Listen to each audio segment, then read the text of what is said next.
Thais say farewell to their beloved king and ponder his presumed heir. Crowds line the streets during the procession for Thai King Bhumibol Adulyadej's body in Bangkok on October 14. Manan Vatsyayana / Agence France-Presse of Getty Images. Bangkok mourners dressed in black lined the streets Friday for a last glimpse of Thailand's revered King Bhumibol Adulyadej as the country began a long farewell that also marks an important moment of image building for his presumed heir. The king's body was received by Crown Prince Vajiralongkorn at a Bangkok hospital, which the ailing monarch had made his virtual home for years before his death at age 88, which was announced Thursday. The motorcade then headed to the ornate Grand Palace for a ritual bathing of the body in accordance with Buddhist tradition. Bhumibol, the world's longest-serving monarch, had been on the throne since 1946 and was the only king most Thais had ever known. Along the route of the motorcade in central Bangkok, mourners sat quietly clutching photos of the monarch in his military uniform or posing with his two dogs, as municipal workers passed out juice in the blazing heat. Thailand's King Bhumibol Adulyadej, the world's longest reigning monarch, has died. He was 88. December 2, 2005. Thai King Bhumibol Adulyadej and his wife, Queen Sarakat, are seen during the king's birthday parade in Bangkok. Narong Sangnik / European Press Photo Agency. February 28,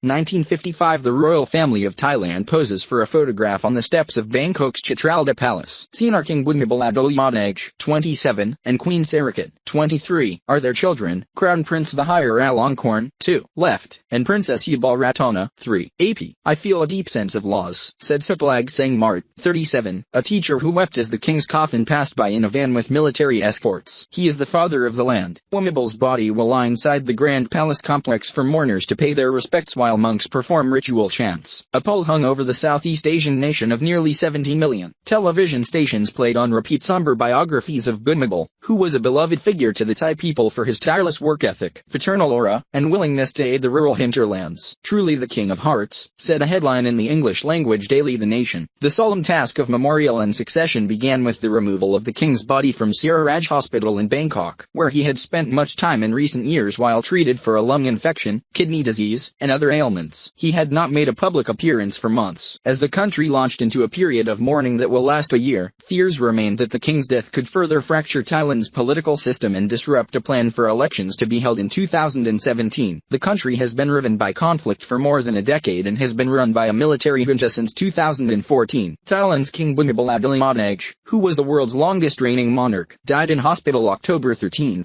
according to an announcement from the palace. Reuters. The country's parliament was supposed to have officially named a successor within 24 hours, but the Crown Prince told the country's Prime Minister Thursday that he wanted to fully grieve his father's death before taking over as king. The prince, 64, who has spent much time abroad and is thrice divorced, does not carry the popularity and respect of his father, but many Thais expressed hope he would live up to his father's legacy. Maybe he has a different style, but hopefully everything will get better and not worse, said Chanakarn, 43, an event planner from Bangkok. Bhumibol was born in Cambridge, Massachusetts, on December 5, 1927, making him the only king from any country born in the United States. His father, Prince Mahidol, was studying at Harvard Medical School at the time. His mother was a Thai commoner. During his 70-year reign, the king took an interest in rural and industrial development and was often praised as a peacemaker during key moments of crisis in the country's turbulent political history. Suprajit Ratamwong, 39, who waited in the heat outside the palace for hours to pay her respects Friday, said that she was inspired to become a teacher after hearing the king give an encouraging speech to a group of school children in the country's remote north years earlier. I keep it as a principle of my life, she said. My heart is breaking. Annie Gown.